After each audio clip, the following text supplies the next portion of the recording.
இருக்கக்கூடிய அனைத்து கட்சியினுடைய கூட்டத்தை சென்னையில் நடத்தி முடித்துவிட்டு நானும் நம்முடைய தொல் திருமாவர்களும் மற்றவர்களும் இங்கே வந்திருக்கிறோம். நேற்று நாம் அந்த கூட்டத்தை கூட்டி பல்வேறு கருத்துக்களை ஆலோசனைகளை எல்லாம் வழங்கியிருக்கிறோம். முக்கியமான ஒரு தீர்மானத்தையும் நிறைவேற்றியிருக்கிறோம். என்ன என்பது உங்களுக்கும் தெரியும்.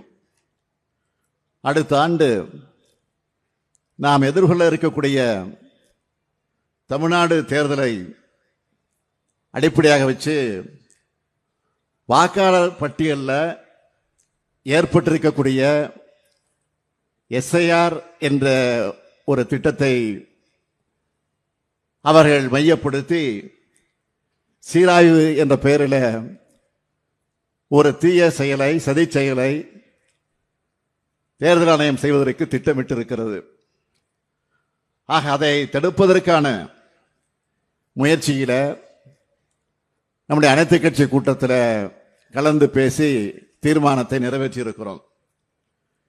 அங்கே உரையாற்றி இருக்கக்கூடிய அத்தனை பேருமே நேர்மையாக தேர்தலை நடத்த வேண்டும், உண்மையான வாக்காளர் பட்டியல் அவசியம் என்ற கருத்தை வலியுறுத்தி பேசியிருக்கிறார்கள். அது மட்டுமல்ல, அதுக்கு உரிய அவகாச காலத்தை கொடுக்கணும். பதற்றமில்லாத சூழல்ல தான் அதை செய்யணும். அப்படி இல்லாமல் தேர்தலுக்கு இன்னும் சில மாதங்களே இருக்கக்கூடிய இந்த சூழ்நிலையில் முழுமையான திருத்தப் பணிகளை செய்ய தேர்தல் ஆணையம் நினைக்கிறது.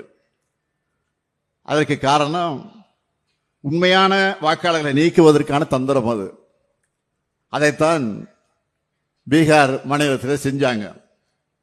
இப்போ மற்ற மாநிலங்கள் செய்வதற்கான முயற்சிகளை ஈடுபட்டு இருக்கிறாங்க.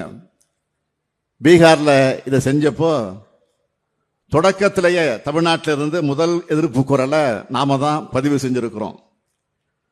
அது மட்டுமல்ல, மக்களவையினுடைய எதிர்க்கட்சி தலைவராக இருக்கக்கூடிய காங்கிரஸ் பேர் இயக்கத்தினுடைய இளம் தலைவராக விளங்கி கொண்டிருக்கக்கூடிய திரு ராஜீவ்காந்தி அவர்கள், அதேபோல பீகாரினுடைய இளம் சிங்கமாக இருக்கக்கூடிய தேஜஸ்வி அவர்களும் அந்த எஸ்ஐஆருக்கு எதிராக அந்த மாநிலத்தில் ஒரு பெரிய புரட்சியை செஞ்சாங்க.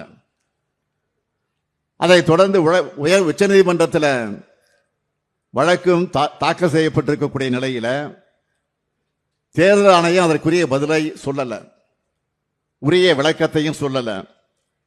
பீகார் மாதிரியே தமிழ்நாட்டில் இருக்கக்கூடிய மற்றும் சில மாநிலங்களையும் செய்ய நினைக்கிறாங்க.